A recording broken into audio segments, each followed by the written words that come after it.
Hey guys, Shiggy here, aka G-Unit. Welcome to another GTA 5 video, and today I'm going to be talking about certain things that a lot of people actually go through in day-to-day basis of racing on GTA. A lot of people that complain about it 24/7. Now, one thing is that I wanted to explain is how you can recover in these situations and how to actually execute corners properly, how to control the oversteering, understeering of the cars, and of course avoid situations like this, which tend to happen all the time to a lot of people. The one thing that pisses me off the most is that when people actually have the audacity to dislike a track just because of these situations at the start of a race. Now, funny thing is, no matter what track you do, alright, you're always bound to get collisions at the start. Because the one thing that a lot of people have in their mind is that they want to hit the first position if they start last. If you have that mindset, then you're never going to win a race, because you're always going to collide with someone in front, and what happens is everyone gets taken out.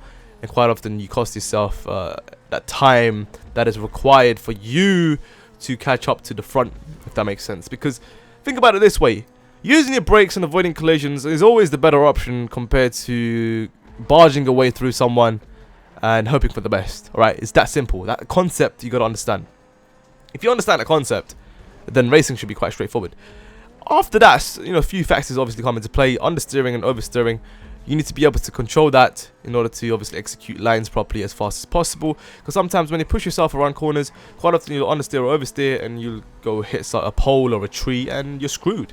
So you don't want to push yourself too much, but you've got to push yourself to the extent where you're able to catch up to someone. Because look at this, that dude there oversteered a bit and then understeered as well at the same time. So it's like, there's quite a lot of mistakes people make. People tend to get nervous as well. You don't want to get nervous in situations when people are about to catch up to you, because you got to pay attention to your car, especially if you're at the front, right? If you're first position, you should not be worried at all. All you got to do is pay attention to the lines that you take around the corners, because you've got no competition, and if you keep going at that rate and keep composed throughout the entire track, then there really shouldn't be a problem. But quite often, when I'm really sweating at the back, and if I get taken out, I see people making so many mistakes. Now I'm going to show you a perfect example here. Alright, this particular race, slipstream was turned on and catch up was turned off. So I still had a lot of work to do. And if you're going to give an excuse that, just because slipstream was turned on, that's the only reason why I caught up, then you're deluded. Because I've had many races where catch up was turned off and slipstream was turned off, and yet I'll still manage to catch up to people from last positioning to top 3. I understand it will be pretty difficult to win races in those situations and racing settings if someone's at the front and you start at the back. But people say, just because I start at the back means I'm never going to win the race when catch-up's turned off and slipstream's turned off. That is not true. As I say, when people approach the first corner in those situations, you got to understand, if you are starting at the back, you need to prioritize on not hitting the car who's in front of you. Alright, if you do that, then no one else in the front should technically crash, because everyone is going at the same pace. Because the thing is, if whoever's at the back crashes into the guy in front, there's going to be a chain reaction, and then bang, everyone goes all over the place. It's going to be a huge blockage in the road. What happens is whoever's at the front who manages to escape the collision, well, obviously is going to get a greater distance. Then you put yourself in that situation where you've created that distance for yourself to cover, and obviously person at front is going to win. So what I'm saying is, if you use your brakes in those situations and actually take the corner properly without any collisions, you have more of a chance of catching up the person in front than if you were to collide with someone in front if you try to barge your way through. Alright, that concept a lot of people seem to not understand, because people have this tunnel vision and sort of the sheep mindset of just following other cars in front and taking the line that they take.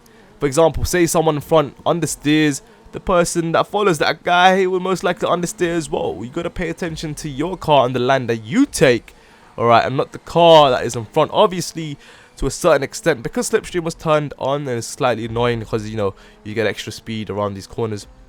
So you got to control that as well, because slipstream is not always the greatest thing. I don't mind slipstream, I'm not a huge fan of it, just because people don't understand how to control it properly, because it does require a lot of reaction, like quick reactions to actually control the slipstream around corners, because people just go straight ramming into people at the back.